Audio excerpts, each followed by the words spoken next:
Let's start. हमने chapter 4 पढ़ा था कैपेसिटेंस, विद्युत धारिता। इसके अपन न्यूमेरिकल सॉल्व करेंगे। न्यूमेरिकल में मैं आपको बहुचयनात्मक क्वेश्चन, मल्टीपल चॉइस टाइप वो बताऊंगा, क्योंकि एक एक नंबर के एग्जाम में आते हूँ, और एक आंकिक प्रश्न बताऊंगा लास्ट वाले, वो सब मैं सॉल्व करके बताऊंगा। उसके बाद जो एग्जाम्पल बचते हैं वो एग्जाम्पल आपको खुद से सॉल्व करने, अगर कोई डाउट हो तो आप हमसे पूछ सकते हैं, ठीक है। क्योंकि एग्जाम्पल आप आसानी से कर पाओगे, क्योंकि मैंने आंकिक क्वेश्चन बहुत सारे बता दिए, तो उन्हीं के बेस पे वो एग्जाम्पल्स हो जाएंगे। फिर भी अगर समझ नहीं आया तो आप हमसे पूछ सकते हैं, ठीक है। फिर अति लघुत्तरात्मक क्वेश्चन आपको करने और निबंधात्मक करने की आवश्यकता नहीं है, क्योंकि निबंधात्मक तो नोट्स में ही आ जाते हैं, सारे पूरे नोट्स लिखाएं तो उन्हीं में आ जाते हैं, है ना। तो करें शुरू।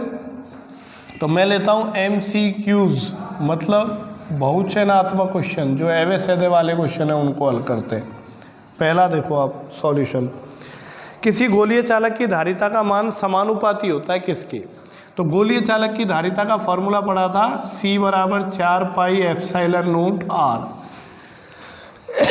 किसके समानुपाती होता है बताओ? C समानुपाती R। खत्म। दूसरा देखो आप, दिए गए चित्र में बिंदु A और बिंदु B के मध्य तुल्य धारिता का मान ज्ञात कीजिए। तो तुल्य धारिता का मान ज्ञात करना, एक परिपथ बना रखा है ऐसा, जिसमें दो संधारित्र ऊपर जुड़े हुए हैं, दो संधारित्र नीचे जुड़े हुए हैं। जो ऊपर वाले, नीचे वाले जो संधारित्र हैं, इनकी धारिता 4 माइक्रोफैरड और 4 माइक्रोफैरड है, और ऊपर वाले की 3 माइक्रोफैरड और 6 माइक्रोफैरड है। ये आपके पास बिंदु A है और ये बिंदु B है, ठीक है। अब आपको इसकी तुल्य धारिता ज्ञात करनी है। कैसे ज्ञात करेंगे तुल्य धारिता, ये समझना आपको, ठीक है। तो देखो आप, सबसे पहले देखो तो ये 3 और 6 ये दोनों श्रेणी क्रम में, तो श्रेणी क्रम के लिए तुल्य धारिता का फॉर्मूला लगाओ, 1/C, है ना। 1/C बराबर 1/C1 प्लस 1/C2, यही बताया। लेकिन शॉर्ट में मैंने क्या बताया था? C बराबर C1 C2 upon C1 plus C2। तो ये हो जाएगा 3 × 6/3 प्लस 6, 18/9, 2 माइक्रोफैरड। ये आ गया ऊपर वाला। और नीचे वाले ये दोनों भी किसमें? श्रेणी क्रम में। तो C डैश बराबर C डबल डैश बराबर वही C1 C2 upon C1 plus C2, 4 × 4/4 plus 4, 16/8 कितना आ गया? 2 माइक्रोफैरड, सही। अब इसको रीड्रॉ करो, फिर से बनाओ इस डायग्राम को। तो फिर से बनाए तो ये डायग्राम कुछ ऐसा बनेगा, देखो ये A और ये बिंदु हो जाएगा B। ऊपर दोनों को हल कर लिया तो एक ही संधारित्र रह गया, जिसकी धारिता कितनी है? 2 माइक्रोफैरड। और नीचे हल किया तो ये भी एक ही संधारित्र रह गया, इसकी धारिता। अब ये दोनों किसमें? समांतर क्रम। तो समांतर क्रम में तुल्य धारिता का फॉर्मूला हो जाएगा C dash plus C double dash. इन दोनों को क्या करेंगे? जोड़ देंगे। तो कितना आ जाएगा? 2 + 2 कितना आ गया बताओ? 4 माइक्रोफैरड, ठीक है। मैं आपको बता दूं, जो यहाँ बोर्ड पे आंसर आ रहे हैं वो परफेक्ट है और सही है। अगर आपकी बुक में मैच नहीं करता है तो या तो बुक का आंसर गलत है या क्वेश्चन में मिस्टेक है। गाइड में मैच करता है तो उसकी मेरी कोई गारंटी नहीं है, ठीक है। यहाँ जो बोर्ड पे आंसर आ रहा है वो परफेक्ट है, 100% शुद्ध है, ठीक है। आगे देखो, एक आवेशित संधारित्र की दोनों प्लेटों को एक तार से जोड़ दिया जाए तब क्या होगा? एक आवेशित संधारित्र है, उसकी दोनों प्लेटों को एक तार से जोड़ दिया जाए। ये संधारित्र आपने देखा है, क्वेश्चन नंबर 3 ले रहे हैं। इसकी दोनों प्लेटों को एक तार से जोड़ दें, ये एक तार से जोड़ दें तो क्या होगा? आवेश का प्रभाव होगा। कैसे? उच्च विभव से निम्न विभव की ओर। बोलो होता है नहीं? कब तक? जब तक दोनों प्लेटों का विभव समान ना हो जाए, ठीक है। जितना धनावेश इधर होता है उतना ही ऋणावेश इधर होता है, पढ़ाए हम। तो आवेश का प्रभाव होगा एक प्लेट से दूसरी प्लेट की तरफ। तो ऑप्शन देखो क्या है? पहला, विभव अनंत हो जाएगा? नहीं होगा। विभव अनंत होगा क्या? नहीं। उच्च विभव से निम्न विभव की ओर आएगा जब तक दोनों का विभव समान ना हो जाए। इसमें कहीं अनंत आया? नहीं है, समान होना चाहिए बस। आवेश अनंत हो जाएगा क्या? नहीं होगा। जब धनावेश इधर जाने लगेगा तो ऋणावेश में कमी करेगा, करेगा ही नहीं। धनावेश इधर जाएगा तो धनावेश में भी कमी होगी, और उधर जाके ऋणावेश से मिलेगा तो ऋणावेश में भी कमी होगी, होगी है ना। तो अनंत तो हो ही नहीं सकता, वो तो घट रहा है। आगे आओ, आवेश पूर्व मान का दुगना हो जाएगा, पहले के मान का दुगना हो जाएगा क्या? आवेश बताओ, आवेश दुगना होगा? नहीं, दोनों पे समान आवेश है, तो क्या पूरा आवेश इस पे चला जाएगा और पूरा इस पे चला गया तो ये तो जीरो हो जाएगा, दुगना थोड़ी होगा, क्योंकि प्लस और माइनस मिलके क्या होते हैं? जीरो। और लास्ट बोला है संधारित्र निरावेशित हो जाएगा। निरावेशित मतलब समझते हो? निरावेशित मतलब होता है कि विभव क्या हो जाएगा बताओ? शून्य। या परिणामी आवेश क्या हो जाएगा इसका बताओ? शून्य। मतलब धनावेश और ऋणावेश को जोड़ेंगे, ये एक ही प्लेट बन गई ना, दोनों को जोड़ दिया तो अब ये एक ही चालक बन गया। तो जितना धनावेश है उतना ऋणावेश है, दोनों को जोड़ें तो परिणामी आवेश कितना हो गया? शून्य। लेकिन मैंने बताया था कि जब परिणामी आवेश शून्य होता है तब जितना धनावेश होता है उतना ही ऋणावेश होता है। तो विभव शून्य होगा और आवेश, क्योंकि आवेश शून्य हो जाएगा इसलिए विभव भी शून्य हो जाएगा। तो किसको क्या बोलेंगे अपन? निरावेशित अवस्था में होगा। ठीक है, आगे देखो चौथा, दिए गए चित्र में संयोजित संधारित्रों के लिए बिंदु ए और बी के मध्य तुल्य धारिता ज्ञात कीजिए। तो कैसे दिया है ये चित्र? चौथा देखो आप, ऐसे बना रखा है, ये 2 3 4, ये ए बिंदु है और ये बी बिंदु है। ठीक है, अब गौर से देखना आप, ये डायग्राम कुछ ऐसा बनाया आपको, एक संधारित्र यहाँ लगा दिया, एक संधारित्र अपने यहाँ लगा दिया, सबकी वैल्यू है 5 माइक्रोफेरड 5 माइक्रोफेरड 5 5 5 5 है ना। अब तुल्य धारिता कैसे ज्ञात करेंगे? बड़ा आसान तरीका है, इसको एक बार रीड्रॉ करो, फिर से बनाओ।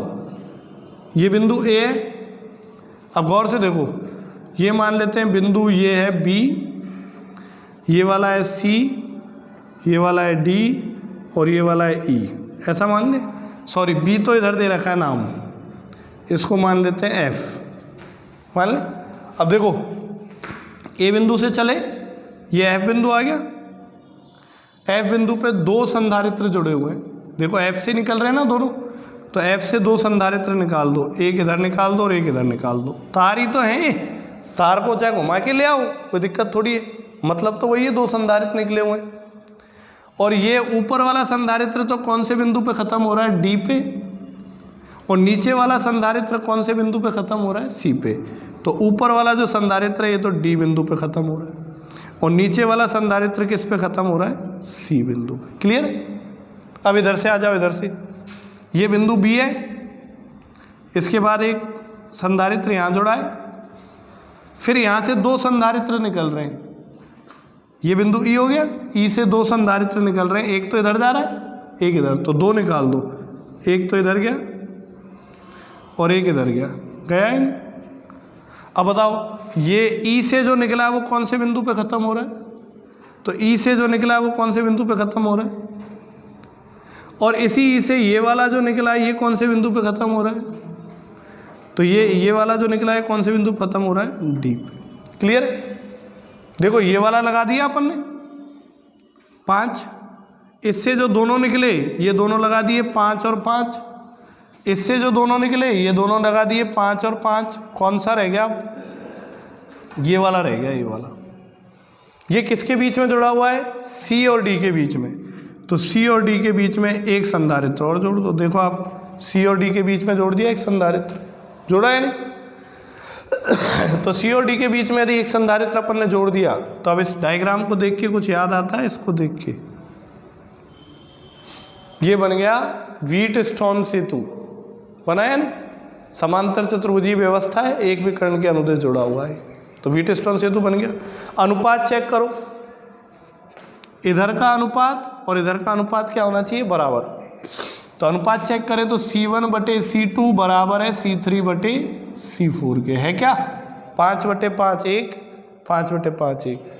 और अगर अनुपात बराबर हो तो क्या बताया था व्हीटस्टोन सेतु में कि बीच वाला जो होता है इसका कोई अस्तित्व नहीं होता है, तो इसको हटा देंगे, इसमें धारा प्रवाहित नहीं होती है, आवेश प्रवाहित नहीं होता है, तो इसका कोई अस्तित्व। अब हल करेंगे, कैसे हल करें आप दिख रहा है, आप गौर से देखो, इनके मध्य निकालना है तुल्य धारिता, तो कैसे हल करेंगे? देखो ये दोनों श्रेणी क्रम में हुए क्या, अब एक ही तार में एक ही लाइन में जुड़ रहे हैं तो श्रेणी क्रम में हो गए, घुमा के ही तो ला रखा है, बाकी है तो एक ही तार, तो दोनों श्रेणी क्रम में हो गए। तो श्रेणी क्रम में हल करो, क्या आएगा, सी डैश बराबर C1 C2 upon C1 plus 5 × 5/5 plus, हल करेंगे तो 2.5 आ गया, ठीक है। और नीचे वाले ये दोनों भी किस में बताओ, श्रेणी क्रम, तो इसके लिए C डबल डैश निकालें, वही 5 और 5 है, तो वही आंसर आएगा 2.5 माइक्रोफेरेड। बोलो आया है? इन दोनों को हल कर लिया। अब ये दोनों किस में हो जाएंगे, समांतर क्रम में, तो समांतर क्रम में हल करोगे C ट्रिपल डैश, तो क्या आएगा C dash plus C double dash, इन दोनों को जोड़ देंगे 2.5 और 2.5 कितना हो जाएगा, 5 माइक्रोफेरेड। बोलो हो गया है? अब इस डायग्राम को आप मिटा दें, इस पूरे को हल कर लिया ना, इसकी जगह एक ही आ गया 5, तो इस पूरे को मिटा दिया और पूरे को मिटा के और इसकी जगह एक ही लगा दिया अपन ने, यहाँ पे क्या लगा दिया बताओ, 5 माइक्रोफेरेड लगा दिया, और एक 5 इधर लगा हुआ है बगल में। तो अब ये कौन से क्रम में हो गई, श्रेणी क्रम में। तो फिर से हल करें,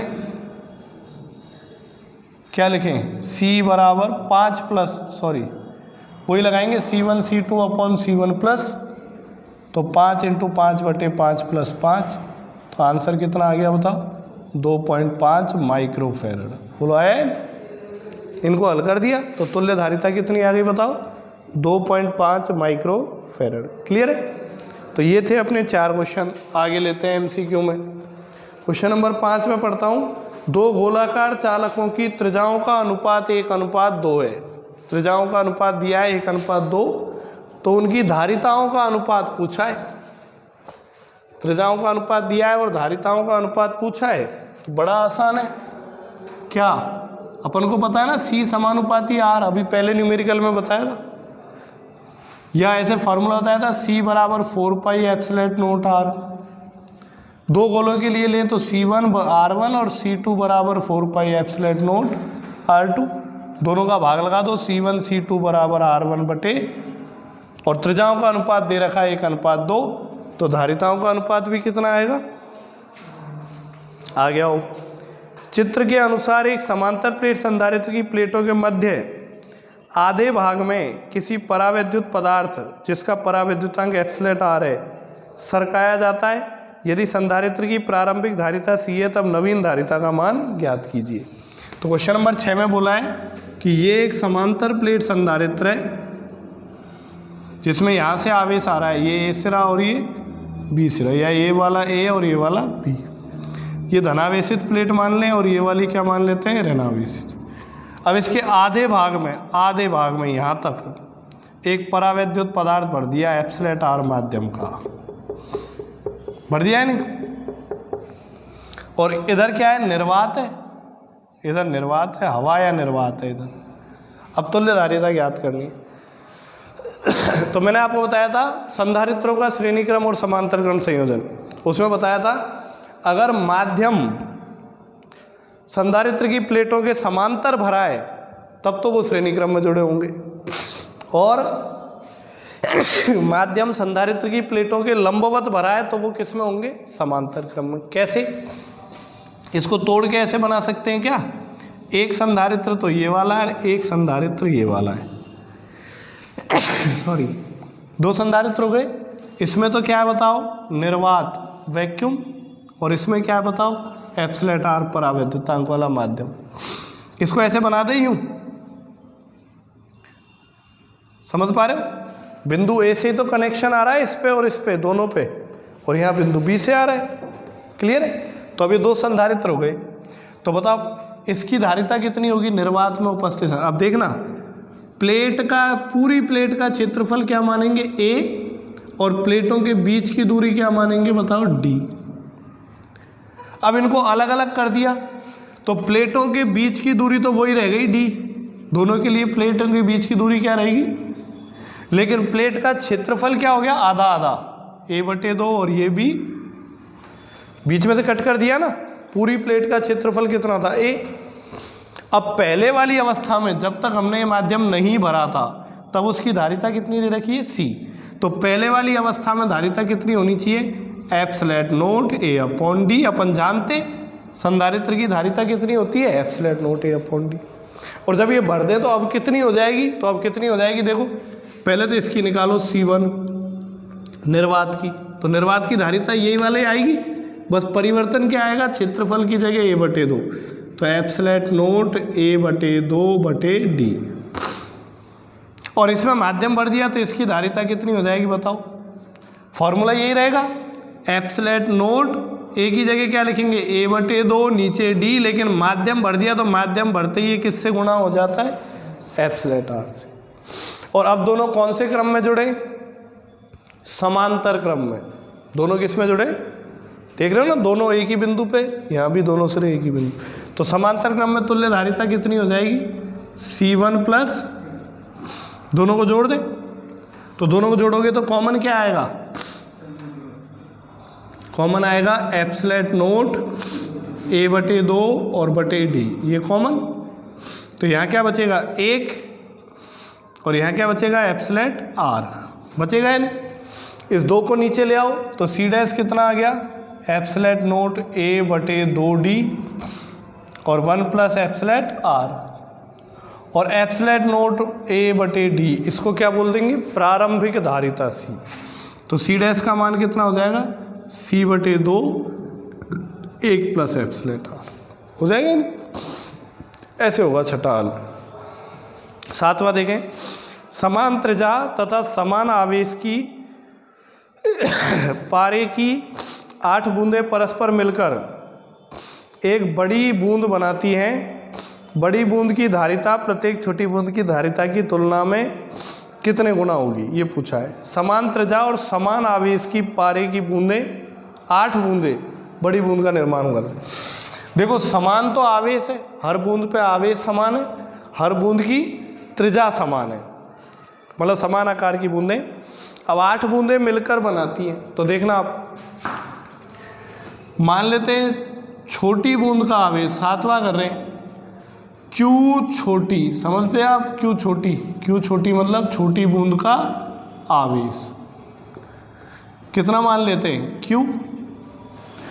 तो बड़ी बूंद का आवेश कितना हो जाएगा, बड़ी बूंद का, तो बड़ी बूंद कैसे बनेगी, 8 बूंदों को मिला के, तो एक बूंद पे आवेश Q है, तो 8 बूंदों को मिला देंगे तो कितना आवेश हो जाएगा 8Q। तो एक छोटी बूंद पे आवेश Q है तो बड़ी बूंद का आवेश हो गया 8, है ना। अब बात करेंगे त्रिज्या में क्या परिवर्तन आएगा। तो आपको पता है कि बहुत सारी चीज़ों को मिला के एक जब बड़ी चीज़ बनाई जाती है तो आयतन क्या रहता है, समान। जैसे 4 अलग अलग गिलासों में पानी भरा हुआ है और चारों गिलासों का पानी एक जग में डाल दें तो बर्तन का आकार ही तो बदला है, पानी का आयतन तो उतना ही था, जितने लीटर गिलासों में था उतने लीटर किस में आ गया, जग में। तो आयतन समान रहता है, पढ़ा है 10th क्लास में। तो आयतन समान रहेगा कैसे, ये V मैं ले रहा हूँ आयतन के लिए, बड़ी बूंद का आयतन बराबर होना चाहिए 8 गुना छोटी बूंदों के आयतन के। बोलो होना चाहिए क्या, 8 छोटी बूंदों का आयतन बराबर बड़ी बूंद का आयतन। तो आयतन का फॉर्मूला होगा, बूंद कैसी होती है, गोलाकार, तो गोले का आयतन होता है 4/3 पाई r3, और 8 गुना छोटी बूंद के लिए निकाले 4/3 पाई, त्रिज्या कितनी ले लेंगे, छोटा r3। तो 4/3 पाई से 4/3 पाई कैंसिल, बोलो हुआ है नहीं कैंसिल। अब आगे बताओ क्या किया जाए, इसको ऐसे लिख दे r³ बराबर, ऐसे लिख दूँ 2r का होल क्यूब, 2 का क्यूब करो 8, r का क्यूब करो r क्यूब कैंसिल, तो r बराबर कितना आ गया बताओ, आ गया r बराबर कितना आ गया 2r। बोलो हुआ है ना, क्लियर है। अब धारिता ज्ञात करें अपन, तो धारिता कैसे ज्ञात करेंगे, बोलो। तो धारिता का फॉर्मूला क्या होगा, धारिता से पहले विभव ज्ञात कर लेते हैं, विभव है ना। तो बड़ी बूंद का विभव कितना होगा V बड़ी, तो बड़ी बूंद का विभव, विभव का फॉर्मूला क्या होता है, के क्यू बड़ी बटे आर, यही तो होगा। तो के तो ऐसे ही, बड़ी बूंद का आवेश कितना है 8Q है या नहीं, और त्रिज्या कितनी है R, और छोटी बूंद का निकालें, छोटी बूंद का विभव कितना होगा बताओ, के क्यू छोटी और बटे स्मॉल आर, तो कितना आ जाएगा के गुणा क्यू बटे स्मॉल आर। और यहाँ कैपिटल आर की जगह क्या लिख सकते हैं अपन 2R, कैपिटल आर की जगह क्या लिख दे 2R, ठीक है। आ गया विभव भी आ गया। अब धारिता निकाले, धारिता, तो धारिता देखो आप, छोटी बूंद की धारिता निकालो, छोटी बूंद की धारिता, तो धारिता बराबर छोटी बूंद का आवेश बटे छोटी बूंद का विभव। छोटी बूंद का आवेश कितना है Q और विभव कितना है इसका KQ बटे R, है नहीं, तो ये कैंसिल हो जाएगा, Q से Q ऊपर ले जाओ तो R बटे K, सही है, बोलो कोई दिक्कत। और बड़ी बूंद की धारिता निकालो, बड़ी बूंद की, तो बड़ी बूंद का विभव, बड़ी बूंद का आवेश बटे बड़ी बूंद का विभव। बड़ी बूंद का आवेश कितना है 8Q और बड़ी बूंद का विभव कितना है K गुणा 8Q बटे 2R। 8Q कैंसिल, तो ये कितना आ जाएगा 2R बटे K, आ गया। अब आपसे पूछा है कि बड़ी बूंद की धारिता प्रत्येक छोटी बूंद की धारिता की तुलना में कितने गुनी होगी, तो भाग लगा दो, दोनों का भाग लगा दो, तो बड़ी बूंद की धारिता बटे छोटी बूंद की धारिता, तो भाग लगाओ, बड़ी बूंद की कितनी आई 2R बटे के और छोटी बूंद की आई R बटे के, R बटे के 2R बटे के, R बटे के कैंसिल, तो पता लग गया बड़ी बूंद की धारिता दुगनी हो जाएगी किसकी तुलना में बताओ, छोटी बूंद की धारिता। एक तरीका तो ऐसे है जो अपन ने पढ़ा था 3rd चैप्टर में, और अगर एक डायरेक्ट तरीका भी मैं आपको बताऊं तो डायरेक्ट वाला क्या है 4th चैप्टर के हिसाब से अगर करें इसी को तो देखना, डायरेक्ट तरीका देखना, बूंद क्या हो गई गोलीय चालक, पानी की बूंद क्या हो गई गोला हो गया ना, तो गोलीय चालक की धारिता जो होती है वो क्या होती है 4 पाई एप्सिलॉन नॉट R, ये तो होती है नहीं। तो बड़ी बूंद की धारिता C बड़ी और बटे छोटी बूंद की धारिता, तो फॉर्मूला क्या लगाएंगे 4 पाई एप्सिलॉन नॉट बड़ी बूंद की त्रिज्या, 4 पाई एप्सिलॉन नॉट छोटी बूंद की त्रिज्या, ये कैंसिल।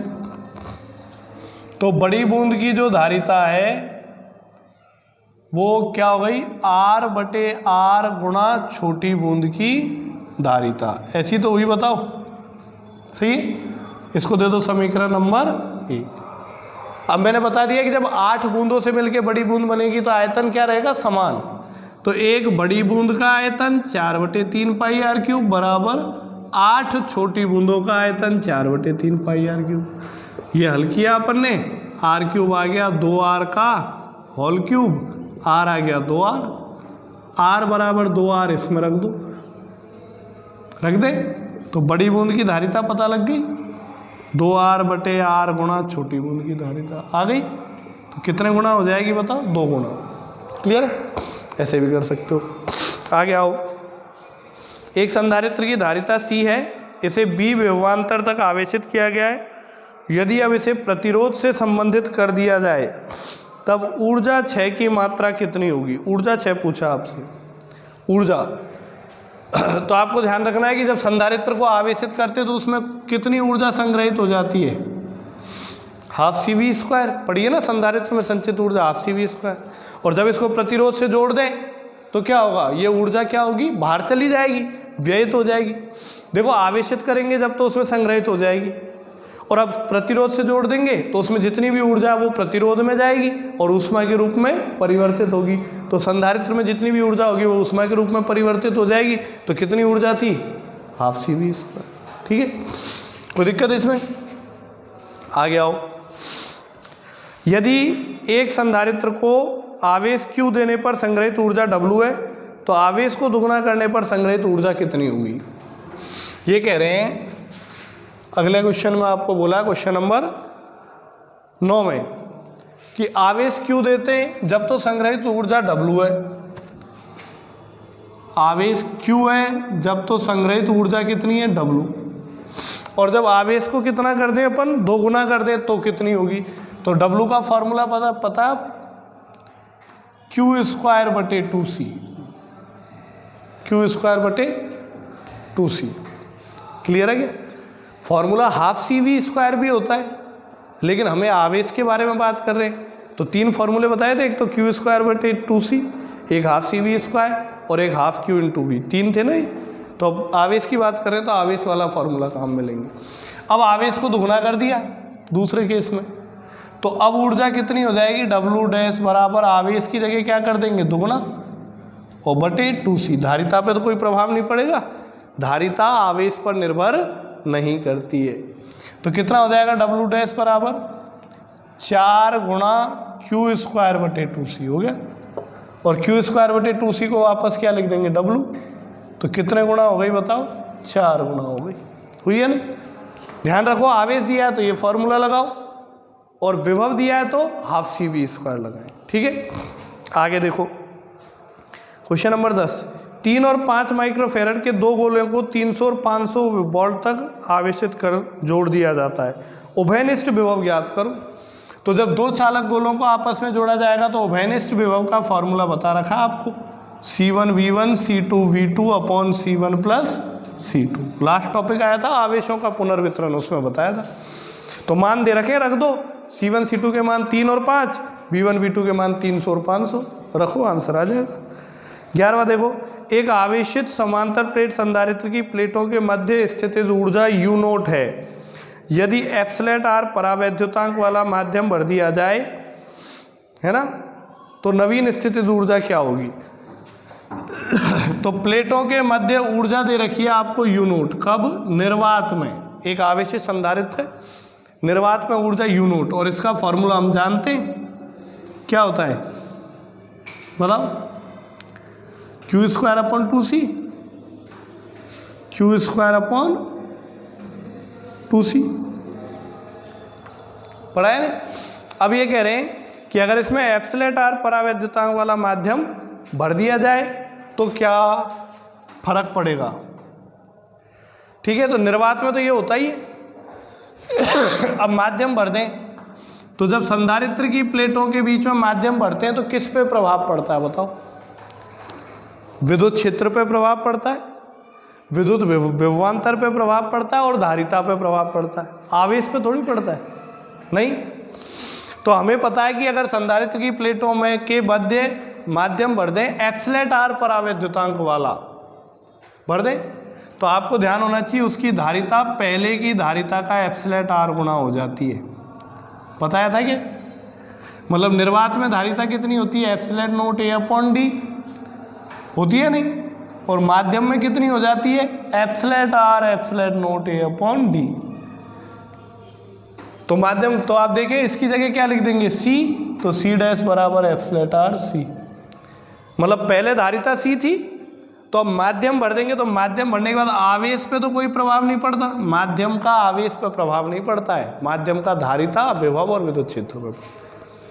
तो अब धारिता में क्या परिवर्तन आ जाएगा, 2C' लिखेंगे अब की बार। तो U0' बराबर Q² और C' की जगह क्या लिख देंगे, εrC। और देखो Q²/2C, इसकी जगह वापस U0 लिख देंगे, तो U0 बटे में εr, समझा। तो नई स्थिति ऊर्जा हो जाएगी U0 बटे εr। आगे आओ, चित्र में दिखाए गए परिपथ में 4.5 माइक्रोफेरेड वाले संधारित्र पर विभवांतर आपको ज्ञात करना है। 4.5 माइक्रोफेरेड वाले संधारित्र पर विभवांतर ज्ञात करना है। हो गए पूरे। तो कैसे ज्ञात करेंगे, देखो आप 4.5 माइक्रोफेरेड वाले संधारित्र पर विभवांतर, तो चित्र देखेंगे आप। सबसे पहले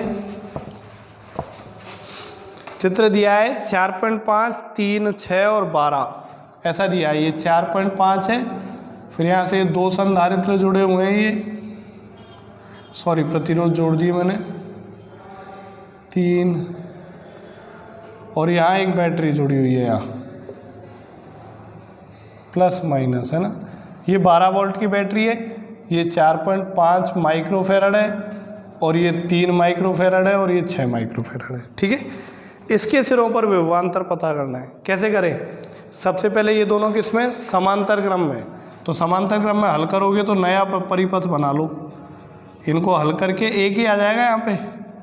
ये 12 वोल्ट की बैटरी, ये 4.5 माइक्रोफेराड, और इनको समांतर क्रम में हल करो।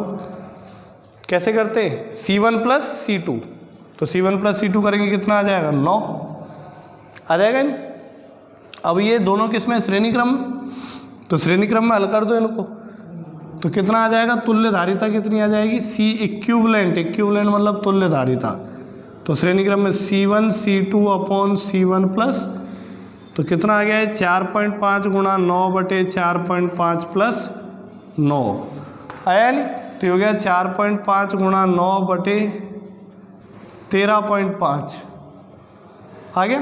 पॉइंट से पॉइंट कैंसिल, 15 से काट दे, 15 × 45, 15 × 9 135, 9 से 9 गया, कितना आ गया? 3 माइक्रोफेराड आया है। तुल्य धारिता आ गई 3 माइक्रोफेराड। विभव पता है पर को, तुल्य विभव कितना? 12। तो मान लेते हैं इसमें आवेश कितना आवेश जा रहा है। तो आवेश कैसे बता रहे हैं? Q बराबर तुल्य धारिता गुणा विभव, यही तो फॉर्मूला होता है। Q बराबर CV, Q बराबर CV, तो Q कितना आ गया? Q C कितना है? माइक्रोफेराड है, तो माइक्रोफेराड है तो 3 × 10⁻⁻⁶ फेराड, और V कितना है? वोल्टेज 12, गुणा करो तो कितना आ गया? 36 × 10⁻⁻⁶ कूलम। यह आवेश आ गया। और आपको पता है कि जो आवेश है वो श्रेणी क्रम में प्रत्येक संधारित्र से क्या रहता है? समान रहता है नहीं। तो इस संधारित्र में कितना आवेश जा रहा है? इतना ही जा रहा है, 36 × 10⁻⁻। तो इसके सिरों पर विभव निकालना है। तो इसके सिरों पर विभव कैसे निकालें? मान लेते हैं इसकी धारिता है C1 4.5, इसमें आवेश कितना जा रहा है? Q, तो इसके सिरों पर विभव V1 ज्ञात करना है। V1 क्या करना है? ज्ञात। तो फॉर्मूला क्या लगाएंगे? V1 बराबर Q/C1, यही फॉर्मूला लगाए ना, Q बराबर CV, तो V का लगाएंगे तो Q/C। पहले संधारित्र के लिए लगा रहे, तो पहले संधारित्र की धारिता लिखेंगे और पहले संधारित्र में प्रवाहित आवेश, तो कितना आ जाएगा? Q कितना है? 4.5 माइक्रोफेराड, तो 10⁻⁻⁶, सॉरी Q लिखना है। Q कितना है? 36 × 10⁻, और C1 कितना है? C1 4.5 × 10⁻,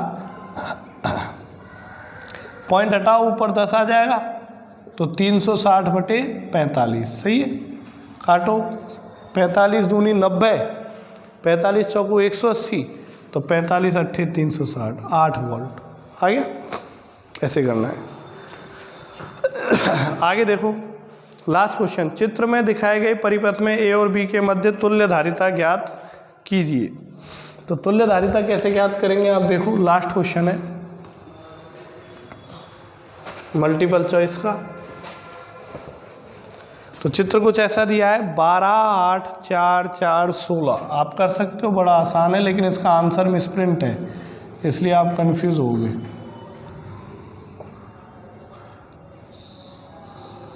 ये A और ये B, यहाँ दिया 12 माइक्रोफेराड, 8 4 4 16, 8 4 4 16 ये दिया है। हल करें तुल्य धारिता, कैसे हल करेंगे बताओ?